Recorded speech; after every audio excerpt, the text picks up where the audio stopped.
last 6 years, I have advocated at the State House here in Indiana for cannabis reform. As a healthcare provider and professional, I have seen the benefits of cannabis through many patients, veterans, civilians alike. Cannabis has been shown to be an exit option for many. Last week, I had the honor of educating an addiction clinic here in Indiana to tell them how they can use hemp CBD and medical cannabis to get their patients off of their opioid addictions and other addictions. Cannabis is also wonderful for chronic pain. I used to have up to 20 migraines a month. In the last year, by using medical cannabis, I've had 1. So I failed all other forms of medical treatment for my migraines. The best they could do was to get me down to about 12 a month. So thank you very much for all coming out, and our next speaker is going to be Jeff Staker.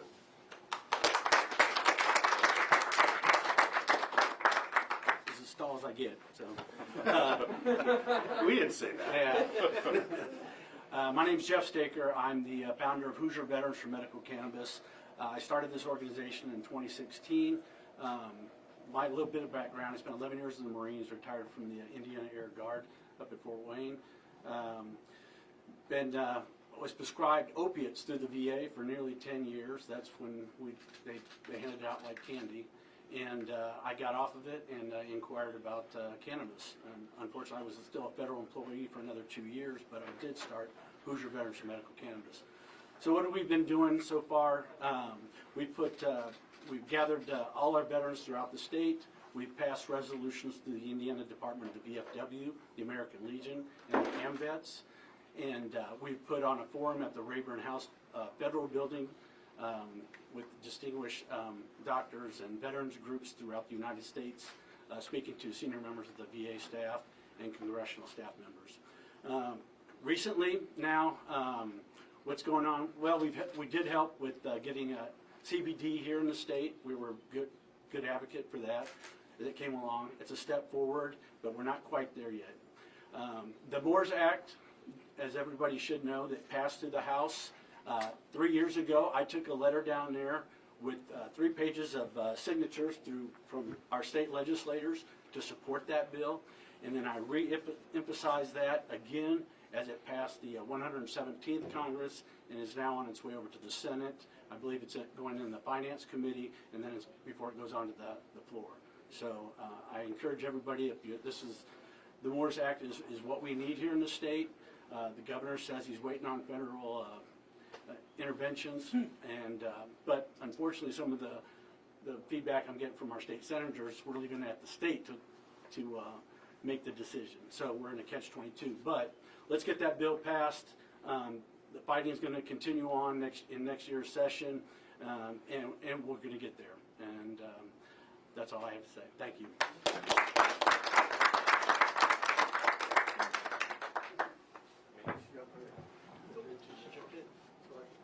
Thanks, Jeff. My name's Destiny Scott.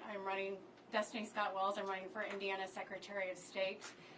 The voices of Jeff and other veterans resonate with me. I am also a combat veteran. I do not speak today on behalf of the Department of Defense either. But as a 19-year veteran, post 9/11, my entire career has been spent during a time of conflict.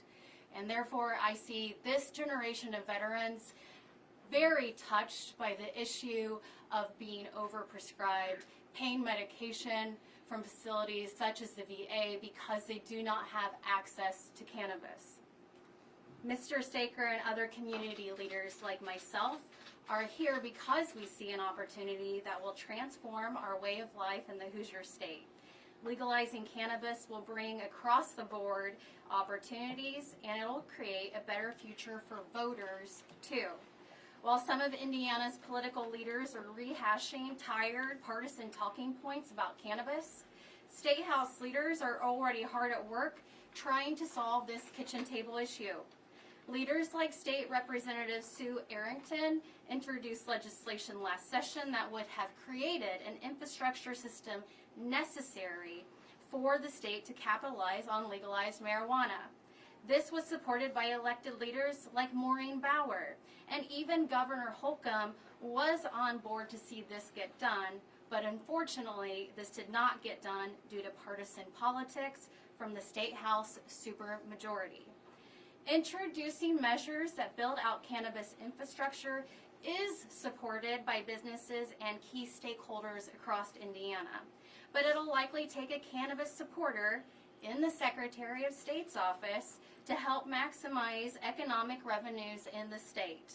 Once I'm elected as Indiana's Secretary of State, it would fall on me to ensure that state licenses are delivered to businesses wishing to set up shop in the Hoosier State. It would also fall on me to make sure Indiana businesses take priority in this new economic endeavor. As the next Secretary of State, I will make sure that Hoosier entrepreneurs and Indiana-focused businesses get first pass at obtaining licenses and permits necessary to establish the new economic revenue stream for our state. If we're going to legalize cannabis in Indiana, our state's farmers and our business community must come first. As the Secretary of State's office creates the infrastructure required for a successful cannabis industry, we also must actually legalize the product too. And it was assuring to see some state lawmakers prioritize legislation to sell and distribute marijuana responsibly to consumers across the state. Leaders like Maureen Bauer, Sue Arrington, David Nagotsky, Eddie Melton, and others all introduced legislation last session to legalize marijuana for adult use only.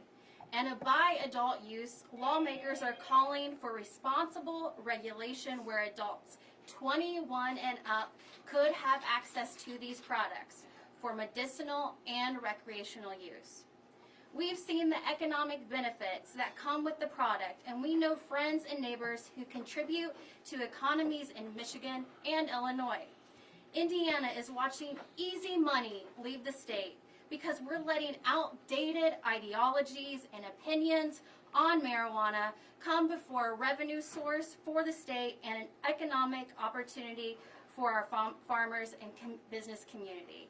So let me state, cannabis is now legal in 37 states, with other states considering some form of legalization this year.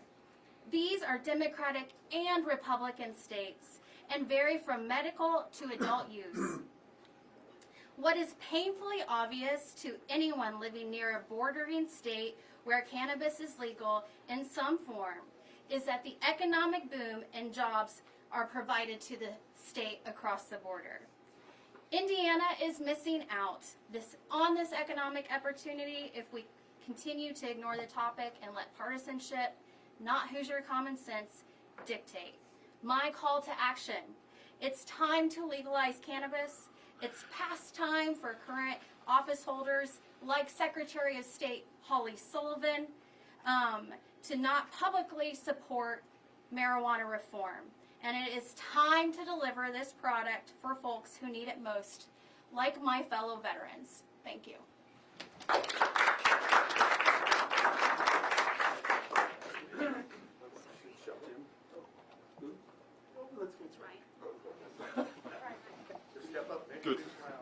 Good evening. My name is Ryan Mears. I'm the Marion County Prosecutor, and it's a tremendous honor to be here today to talk about this very important topic. 2.5 years ago, when I became the Marion County Prosecutor, we made the decision to no longer prosecute simple possession of marijuana cases. And one of the loudest groups to reach out to us was veterans, and I cannot tell you the number of times I've had conversations with veterans about the pain and the struggle that they go through on a day-to-day basis, and the use of cannabis has helped them manage their pain, whether it be emotional or physical, because of the sacrifices that they've made for our country. And I think it's important that all of us take steps to protect those individuals and help those individuals as they come back into our community and they try to manage the consequences of the sacrifice that they were willing to make for all of us. I think everybody's heard me talk about, when we talk about low-level nonviolent offenses, my goal as a prosecutor is what can I do to help change behavior? And there is not a sentence out there that a prosecutor can ask for or that a judge can hand down to a veteran who is using cannabis or marijuana to manage that pain. There's nothing we can do to replace that that's going to put that person in a better position than what they're in today. And it makes absolutely no sense for us to continuously to stigmatize and criminalize people who are not out here trying to get high to have a good time, who are out here using cannabis, using marijuana so they can manage their pain, so they can get through the day. For a lot of individuals, this provides relief, and unfortunately, a lot of the individuals who have found relief here are our veterans, and I think it's incumbent upon all of us to take the steps necessary to protect and help our veterans. And I think that's why, as we stand here today, you see Republicans, you see Democrats, you see Libertarians, from the state level to the municipal level to the county level to the federal level, all standing together to say, we're here to help our veterans. Thank you.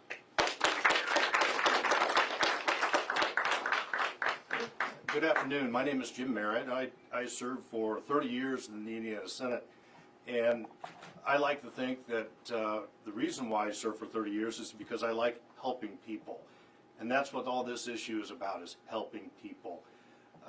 In 2017, I wrote 24 pieces of legislation, of which 17 became law in regards to opioids. Whenever I'm posting an article on Facebook or any other social media, I always post it in regards to cannabis, hashtag edible, not a syringe. And that's where I'm coming from with this issue. You know, there are a lot of people that are suffering out there, and there's a lot of issues, and I'm not even here to talk about the financial end of this. It's absolutely helping people. And the states surrounding us, other than Kentucky, have worked on this issue. 37 states, as she said, have legalized this. What the state of Indiana ought to do is have a full-throated conversation about this. I saw this with the gaming issue in the 80s. I saw this with property taxes. I saw this with alcohol on Sundays being sold. This can be done. And it's up to, I think, people like myself who can professionalize, who can mainline this, mainstream it, that if we can teach Indiana the benefits of this and how we can help people, along with a lot of different outgrowths of this, of incentivizing farmers to grow it so that we can use the hemp in automobiles, and the industries can sprout anew. No pun intended. But I'm very, very happy to be here today. This is an issue that is bipartisan. I hope that my fellow Republican leaders get on board with this, because the Republican Party in Indiana, the people in the grassroots, Hoosiers, support the legalization of marijuana. They want to be taught about it, they want to understand it, and it's up to us to have a complete conversation about it and see what we want to legalize. If it's everything, great. If we want to look at what Ohio did, fine. But the bottom line is it's time. It is time. We're ready for it. And with 13 bills that were in the legislature last year, and with the MORE Act in Washington, with the Medical Marijuana Act passing the U.S. Senate, I see momentum, and I truly want to be a part of it. Hi everybody, my name is Tom Mcdermott. I'm a candidate for U.S. Senate. I'm also a veteran of the United States Navy. I served 6 years, 4 years on a nuclear-powered submarine, the Hyman G. Rickover. I'm here to talk about the federal decriminalization and hopefully the state decriminalization of marijuana and what it means to me. It means quite a few things. Drug dealers will stop making exorbitant profits off the sale of black market marijuana. That's one thing that it means to me. It'll take the profit motive out of it. It means Hoosiers will no longer have to drive to Illinois and to Michigan to purchase marijuana and become, breaking the law by crossing the state line if they do bring it back home to their house, turning innocent Hoosiers into criminals potentially being caught with this plant. It means to me, the economic development person in me knows that it means extra taxes for the state of Indiana if we pass it. It means extra economic development, more jobs, and that's what I know as a mayor. most mayors, most towns are interested in increasing their tax base, and it's been proven in Illinois and in Michigan that it's working. Safer methods of obtaining cannabis. We have story after story that we've read too many times where young people or people that are caught in the crossfire of a drug transaction that goes bad. We just had one, unfortunately, in the city of Hammond just a couple weeks ago. Drug transaction goes bad, and unfortunately, a lot of times the person trying to buy cannabis is caught in a crossfire. That'll go down as well. Regulated marijuana is safer for Hoosiers also, instead of getting it off the black market. You know, nowadays with all the fentanyl use that we're seeing in pills and the fentanyl use in cocaine and in heroin, I don't know if it's just a matter of time until that happens with black market marijuana. If you buy it from a dispensary, you know it's clean. It's regulated by the state. Lowers jail populations as well. I remember talking to your great prosecutor in Marion County, Ryan Mears, who I love. He's one of the very bold people that, you know, him, Senator Karen Tye, and I hold very high up because they really moved this issue forward.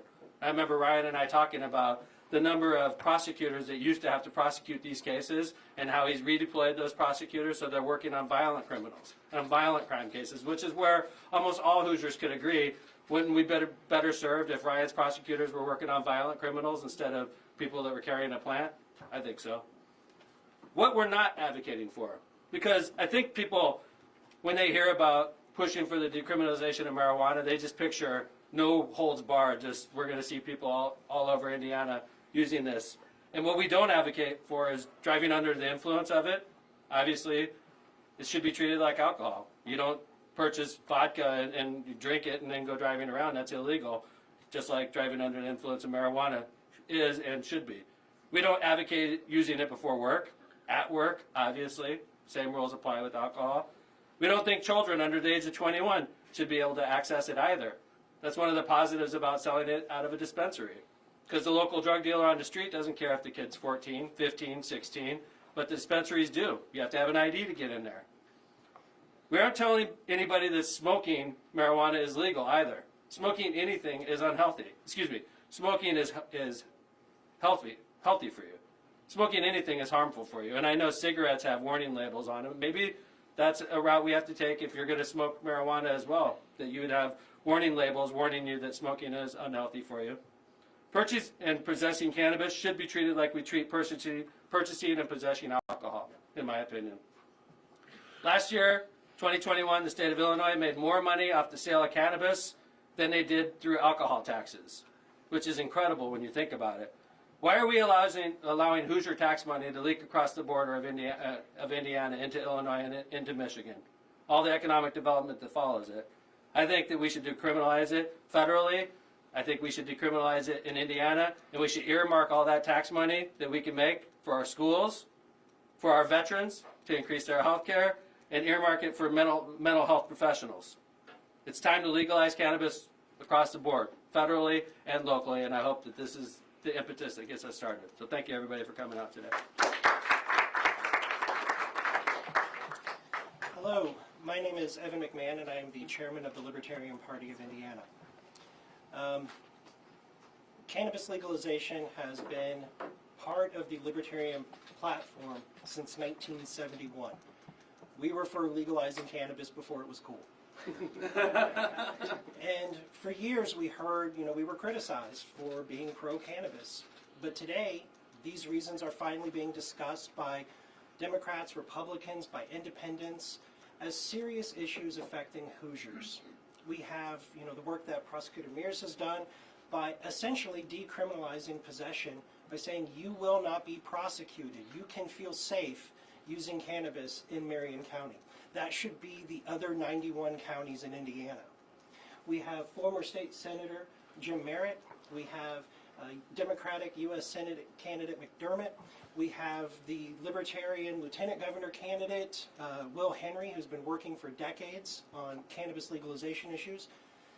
These conversations are now no longer backroom. They're not just the kids in the dorm and colleges. This is everyday Hoosiers and Americans that want to be able to treat themselves how they wish to treat themselves.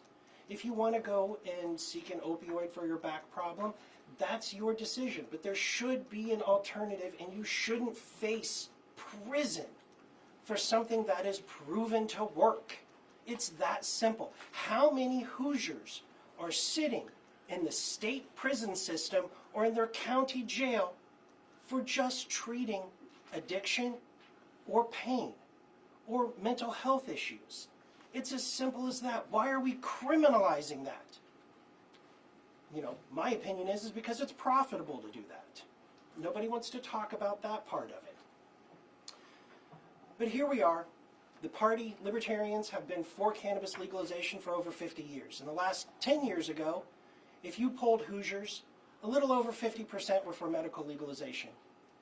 A recent poll done this past year shows that over 80% of Hoosiers want some form of cannabis legalization in Indiana. Over 50% want full recreational legalization. So here's what we have to do. We have to put pressure on the supermajority in the State House because they're the ones that aren't doing it. They create the laws. They're the ones that authorize law enforcement going and arresting people for this. They can undo it. So you have to hold the people in office accountable, and if they won't do what we want as citizens, then it's time to vote for change. It's time to vote for something different. Give other people the chance to free us from this burden. Thank you.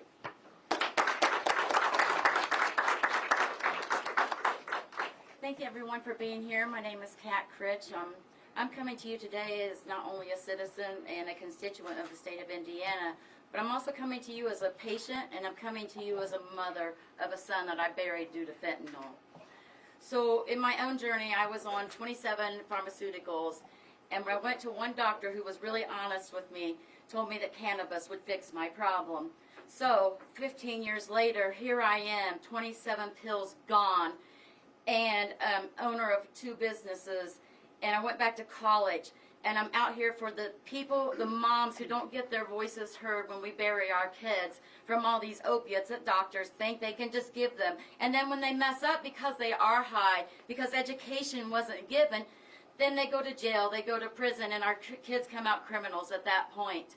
So that's why I'm here today, to save somebody who wants to talk about the bad of cannabis, but we also need to realize that we have an endocannabinoid system that God gave us, that's why it works so well. It brings us all back to the middle, and that's why you see so many people getting off their pharmaceuticals. Pharmaceuticals were not made for cures. They were made for symptoms. Cures don't raise a lot of money, but symptoms do, and that's what I see. And as a respiratory therapist and now in the beauty industry, it's just all about, let's just get you quiet for that moment. We don't want to really research why you feel this way. Let's just give these pills, and it keeps on going and going, just like domestic violence. And it all comes to this, but I appreciate Ryan Mears, who did educate himself and see the benefits that it was causing his constituents of crowding our jails and putting our young kids in there. We can do better, Hoosiers. I'm a 5th-generation farm girl, and I know we can do better. I'm a Republican, running for State Senate, District 26, because I care about the people.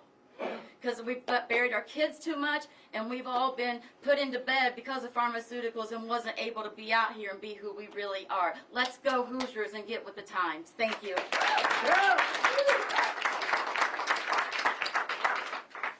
Hi, my name is Shelley Straw. I'm an IU bachelor's degree research nurse. I work critical care units. My husband is also the chair of Indiana Normal. I come in to the state of Indiana to do a lot of activist work. I'm a 7th-generation Hoosier also who left my home to get the medical help that I needed and my husband needed. I teach about a system in the human body to many politicians in the state of Indiana. I've even been in the Attorney General's office. So we are all designed with a whole system in our body for cannabis. It's called the endocannabinoid system. Endo simply means inside the human body. Everybody's born with this, including your children and your animals. When a child breastfeeds, they receive cannabinoids from their mother through the breast milk. This is a very natural process. So I also write about endocannabinoid deficiencies. I've written these, and these have gone to every 150 legislator in the state of Indiana, as well as the Attorney General's office, IPAC officers, a doctor's office, many dispensaries in the state, because we know without cannabis, we are sick. We have deficiencies in our system. The top 3 deficiencies we see, written by Dr. Ethan Russo, the leading research scientist in the endocannabinoid system, are the migraine headaches, the GI issues, and the fibromyalgia. These are conditions that we are now removing people's organs for, gallbladders and such, and we're not getting any relief to patients because we are not treating the endocannabinoid system. So I started a company in 2017. The leading hospitalist at my hospital left with me because I had enough research. Me and my husband have at least 14 years of research combined, and this is medicine in Israel. They're the leading research capital. We already have approved dosages for all these medical things. So we are light years behind because of misinformation and prohibition. This is a humanity issue, my friends. We have everything as healthcare professionals. We've seen everything from people off of methadone to violent autistic children biting over 100 times a day down to 7 or 8 bites in 2 days. So this is essential for the health of the human body. So I just want to say that as a healthcare provider, if anybody would like a copy of my brochures, I have them on the endocannabinoid system and the endocannabinoid system deficiencies. Thank you for your time today. Hi, I'm Terry Moore. I'm here just speaking for myself and the other veterans that have PTSD that would like to choose a different path. I grew up in Fort Wayne and in Roanoke, Indiana, in Huntington County, and I went into the military. I served 5 years, 3 years in the Army and 2 in the Navy. I went to college on the GI Bill and became a counselor, an addiction counselor. Today I'm still a licensed clinical addiction counselor in the state of Indiana, but my primary focus of my practice was in domestic violence batterers programs, and the reason for that was because my PTSD is from my childhood. If I said my father's name and how much I was beat up by my father, everybody in northern Indiana would know the name because he was a well-known business person. And he was the first man in the state of Indiana to own a helicopter. Well, I worked 40 years in the field of domestic violence, working with perpetrators, violent perpetrators. And in 2016, my PTSD triggered, and my fight or flight response system was activated for a year and a half. It's like if somebody jumps out from behind a door and scares the crap out of you, and you can't calm down again. It got so bad that my body tensed up all over, and I became incapacitated. I couldn't talk, or I couldn't walk anymore. I couldn't stand up. I spent 2 inpatient visits at the VA hospital, and I didn't understand that it was PTSD at first, but it didn't take long.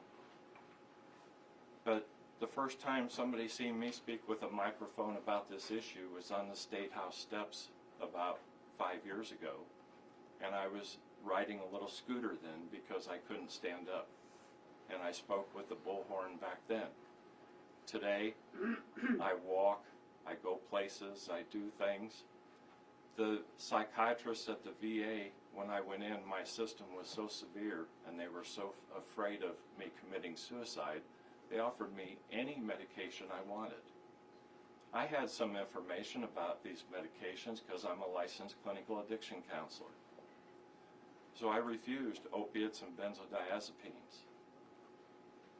I didn't know what to do. I started reading research and found cannabis.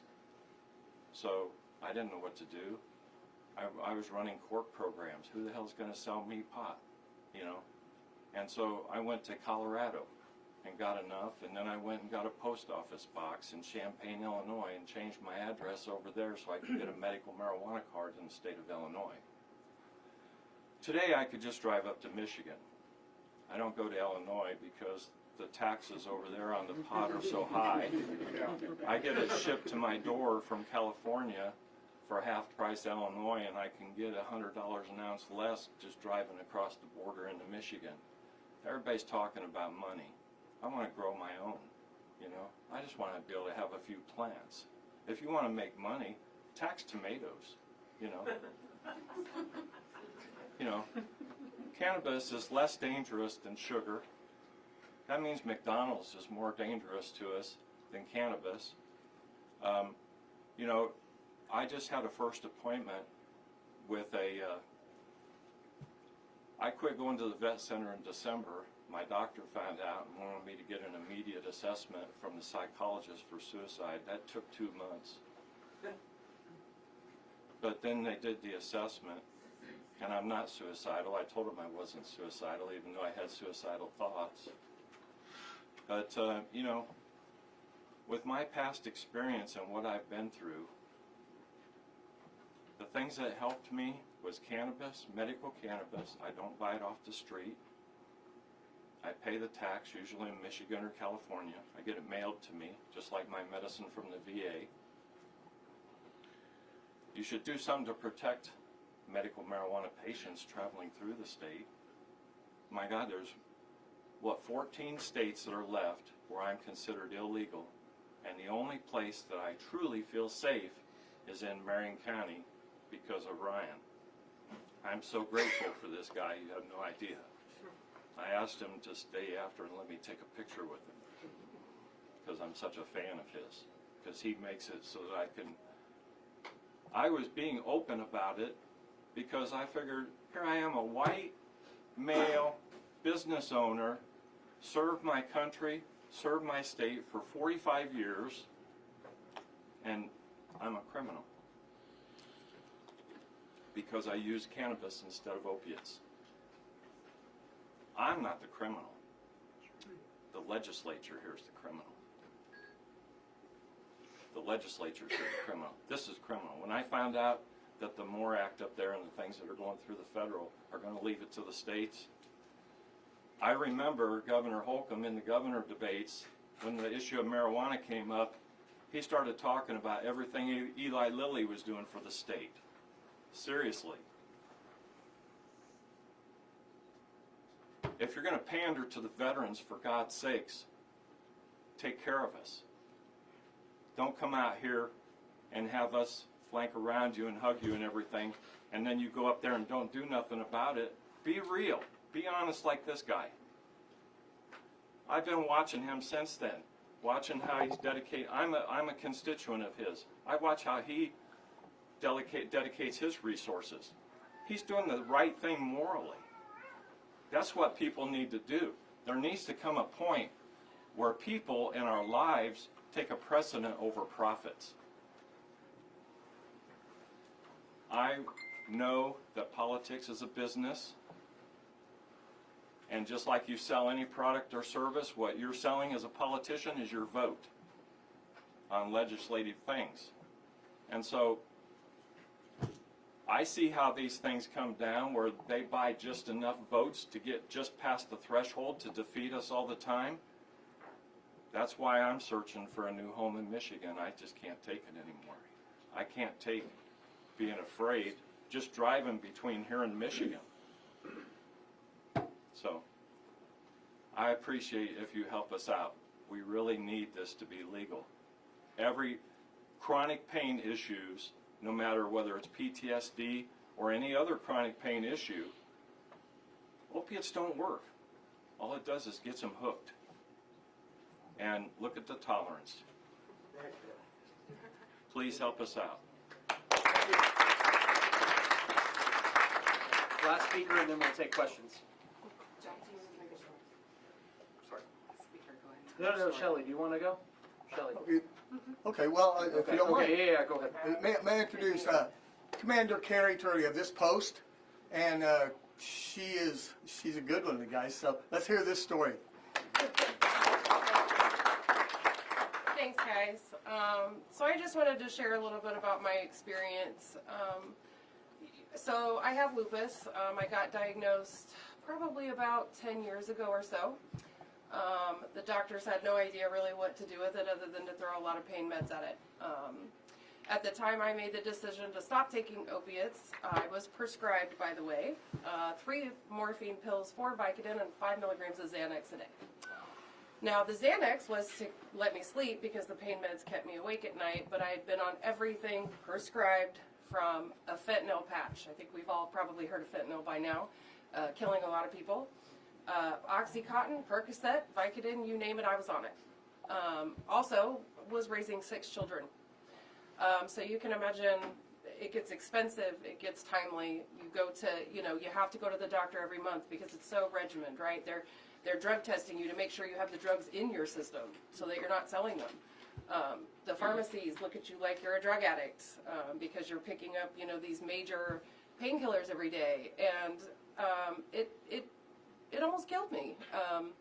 I think you finally get to this point in your body where enough is enough, and it just stops working. You build a tolerance, and so then what?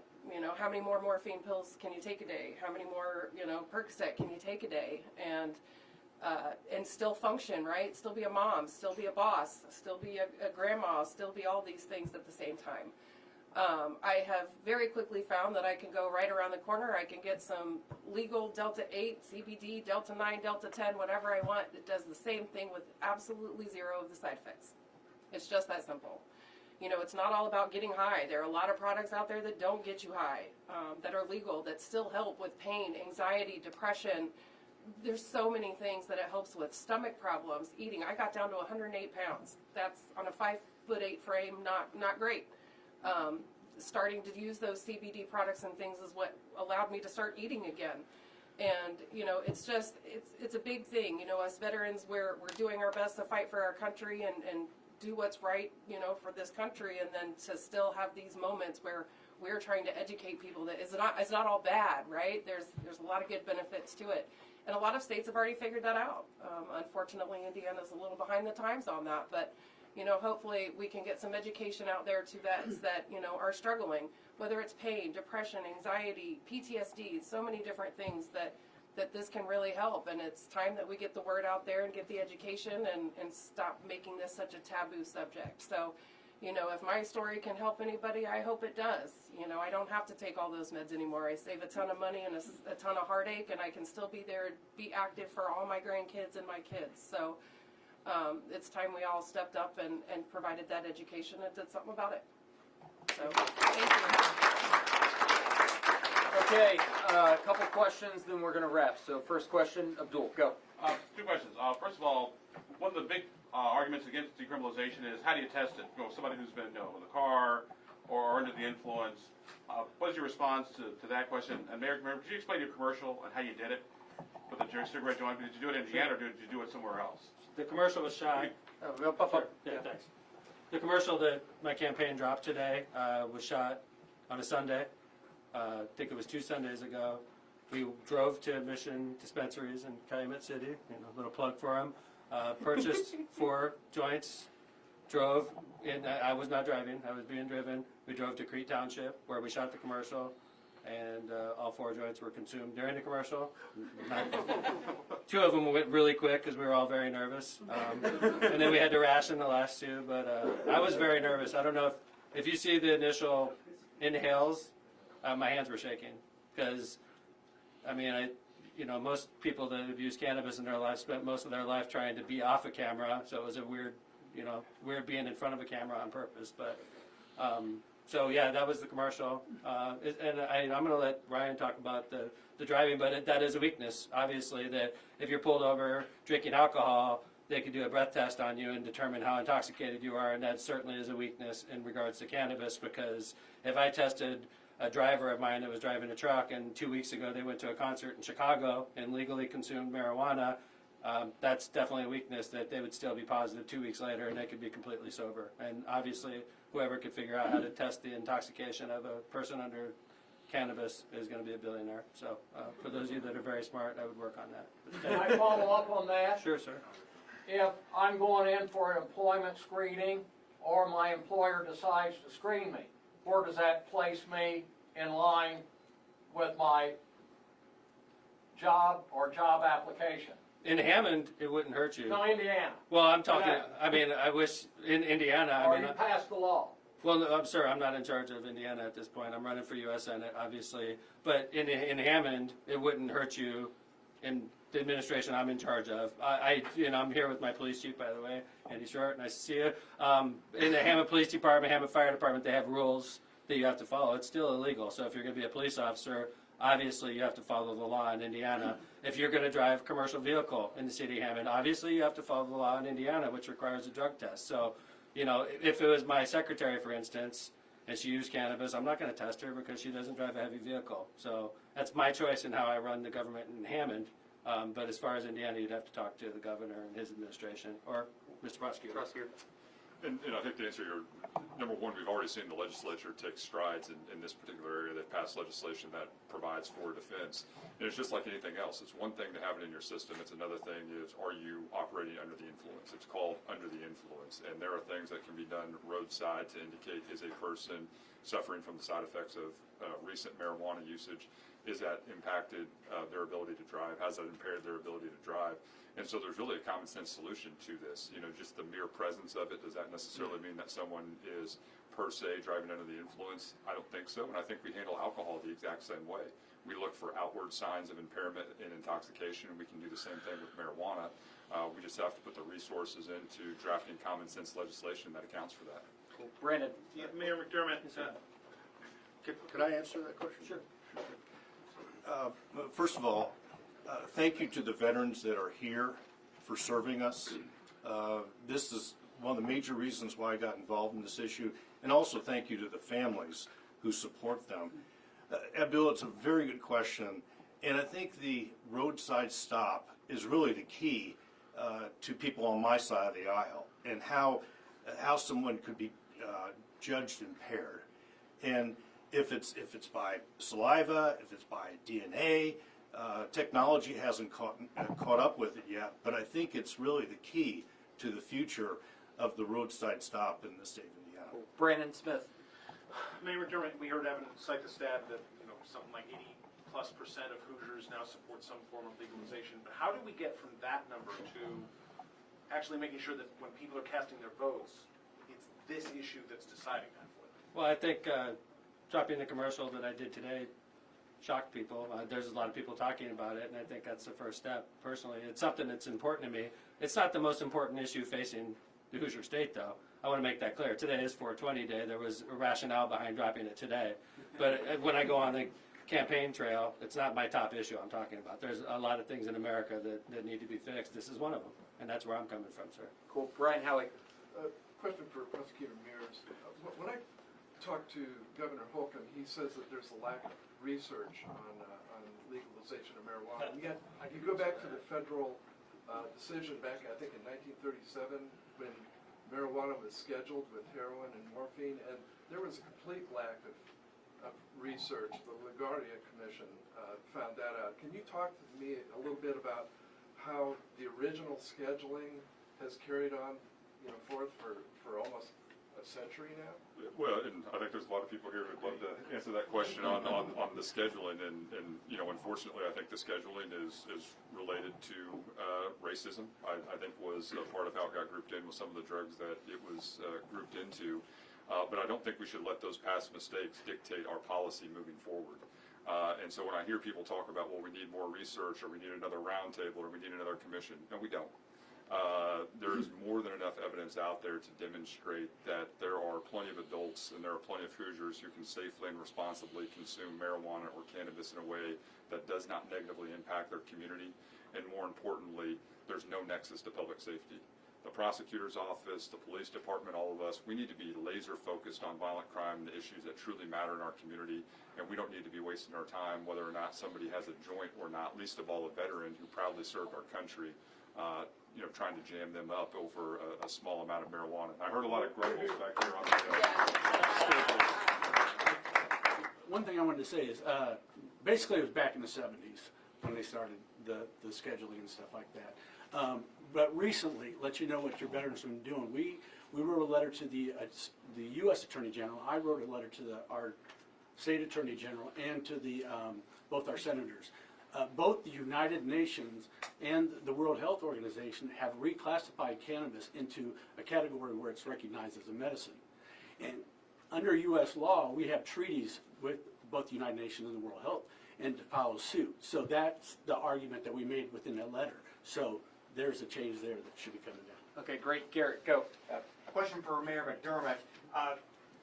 We're still a little thin on peer-reviewed studies on the impact of marijuana, specifically on depression and PTSD. Is there a risk here that at the federal or state level we could be getting a little ahead of our skis here? Well, I think at this point it's been legalized in a couple states for close to a decade. So, I'm not an expert on the the research that's been done on this as far as mental health. I'm not an expert in that line of work at all, but I do think that we've seen it become successful in 37 states, and Colorado and California were pioneers a decade ago. I mean, it's been a while now, so I think personally, I think it's time. Cool. Evan, go up, and then Meredith, you're next. I know you were asking Mayor McDermott that, but I would also like to point out that the reason why there isn't U.S. peered research is because the federal government has prevented studies with cannabis. However, there are hundreds upon hundreds of studies that have been done globally on the impact of cannabis on patients, including the Queen's College in Canada studying cannabis effects on people with Crohn's disease and ulcerative colitis, on cancer patients, on HIV patients. The research has been done there. It's been done around the world. So if we can accept, sorry guys, but if we can accept climate change studies from around the globe, we can certainly accept cannabis studies from around the globe. Meredith, go ahead. Yeah, so quick question for McDermott. So you were the second candidate, U.S. Senate candidate, to release a ad where you're smoking weed. Right. What was the rationale behind it? Why did you do that? Well, it's 420 Day. It's something that I feel is, I mean, I'd like to keep pointing out today, it's 420 Day. Secondly, it's important. I think it's an important issue. Funny enough, 2 or 3 weeks ago, a good lawyer friend of mine and I were talking. He had a possession of marijuana case in front of him. And, I haven't practiced law for basically 18 years since and I was a public defender before that. And I know that when I was a public defender, there were very common cases, possession of marijuana, especially for public defenders. I was a little shocked that 3 or 4 weeks ago, we're still dealing with this issue. Attorneys in Indiana are still dealing with these issues, whereas in Marion County, we don't have to worry about that. I believe in equality across the state, and I believe Ryan Mears is way ahead of the times right now, and I think that all 92 prosecutors should be treated the same way. Are you worried it could send the wrong message since you said that it's not your biggest focus in your campaign? No, I'm not. I think that there's a great message to send, and the thing that the thing that we should all be worried about right now is if we're worried about our youth, that the youth could get it right now. It's very easy. Drug dealers that deal drugs don't check IDs. You could be 14 and buy marijuana legally right now. In Illinois and in the legal states, I'd make the argument that kids are going to have a lot harder time getting marijuana than they have right now. When I was a young man, I looked like I was 12, and there was no possible way I could ever buy alcohol, but to buy marijuana was easy because nobody was checking IDs for that. And I think that's an important point to point out. Cool. Destiny, go up, and then Eric, you're next. I would feel like I didn't do my job if I left here today and I didn't say this. As a 19-year veteran, as all the veterans who are here in this room, knowing that many of us fought abroad to uphold democracy for others, it is just wrong that our vote is not clearly honored when we are back here in Indiana, and that we are subject to a supermajority legislature that does not listen to us and what our needs are as a community, but holds us up like they are the patriots who back us. It is sad that we have to have a press conference to talk about this issue after years and years of not being heard. And so I just wanted to reinforce that for all the veterans who are here in this room today and for hosting it here, that we want to be heard and we don't want to just be held up as figures in the patriotic cause. Please actually listen and help us. Cool. Thanks. Last question, Eric Berman, then side questions after. Yeah, Destiny, don't go far. My question is for you and Mayor McDermott. Out of those 37 states that have been referenced, about half of them are medical only, about half of them are all purposes. Out of, I think, 9 speakers, you were the one person advocating for recreational. So why are you going that extra step? Beg your pardon, I forgot about you. But mostly, we were hearing about the medical benefits. So why are we going that extra step towards recreational? And Mayor McDermott, do you follow that as well? I'm going to go the extra step with recreational because I, as a former Deputy Attorney General for the Department of Correction and a former Assistant Corporation Counsel for Marion County, have dealt in the legal system, and I have seen the inequity that is within the justice system, the black men offenders who are disproportionately represented in the justice system, and I want to make sure that we do our best to resolve that. There is no reason that young male Hoosiers should be walking around Indiana with a record for doing something that is legal in other states as a recreational drug. Thanks. I'm for recreational marijuana in Indiana and nationwide, quite frankly. It started off to make, I think, a lot of people feel better. Even in California, it started off as medical, and suddenly everybody gets indigestion or migraines, and they go see a doctor. And there's a whole industry in these states of doctors that'll literally talk to you on the phone for 5 minutes and give you a medical card. So it's sort of a fiction. I think it makes people feel better, but it's sort of a fiction. And I'm not into fictions. I'm like, let's just make the move and reap the benefits in Indiana that'll come along with it. The money for veteran programs, the money for schools, money for mental health counseling, the jobs and economic development that come along with it. And we didn't even talk about lowering our jail population. There's a lot of savings and a lot of cost benefits to why we should do this. So I'm about recreational use in Indiana. Thank you, everyone. Side questions, go ahead and go to them. Thank you very much. Appreciate it.